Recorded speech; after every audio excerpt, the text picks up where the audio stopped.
I recently presented something about my Crohn's disease in sort of play form, and I talked about the spoon theory.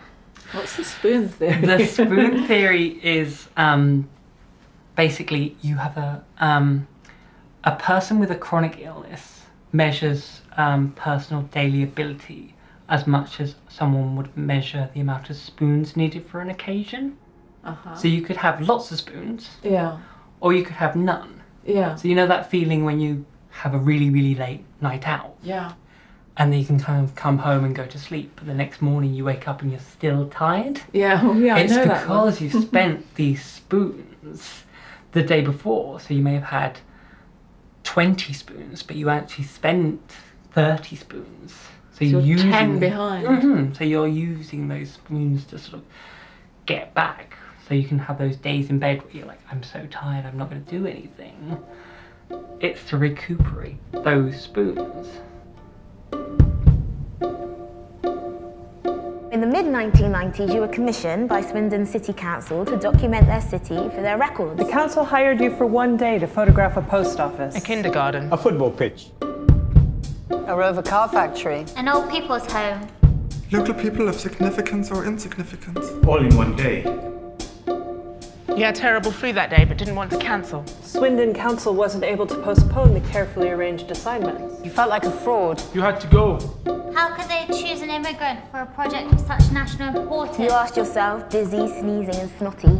You were overwhelmed at the Marks and Spencer factory. By the white walls and ceiling. White protective hats and coats, white powder. Everywhere. I will turn white on days like these. I will turn white on days like these. The majority of the people who worked at the factory were non-white. I'm freaked how to photograph so much white. How can you like me to compensate for this? Sneeze, sneeze, sniffle, sniffle. Dizzy. Sneeze, sneeze, sniffle, sniffle, cough, cough. Sneeze, sneeze, sniffle, sniffle, cough, cough. A council delegate by the name of Tamara accompanied you that day. There was rejection. We could only find the rejected box of photographs. Genesis, where are your negatives? We need to find your negatives. Your archive is a mess. Your archive is a mess. When the films came back, Tamara said that the work was of terrible quality. You felt shame and guilt. Stuff just keeps coming back. Was it the rejection or was it really so bad? Was it the flu or the immigrant in you? Did you celebrate the town? Didn't they like how Swindon looked through your eyes? You always wanted to go back to Swindon. To go back to Swindon and document it again. I'm sorry, Genesis. I wanted to drive you to Swindon to see the factories again, but they were closed soon after. What happened to the Marks and Spencer cake factory? Northern Foods bought the Marks and Spencer's cake factory from Parkgate and the factory moved up north. In 2010, the company merged with the ready-made meal supplier Greencore, which was renamed Escenta.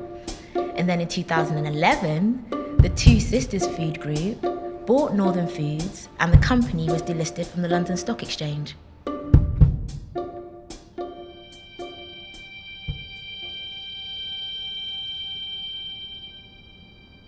I stopped being a commercial artist success because I wanted to make sure that I was sort of quiet enough, that I was quiet enough, that I was sort of centered enough that I can cope with every aspect. Having children, having a long-term relationship, and having a reasonably free life in my head. Do you think that makes you a better artist?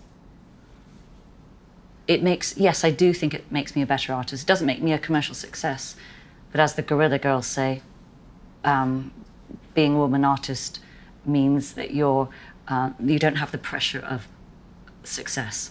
Actually, success can be stressful.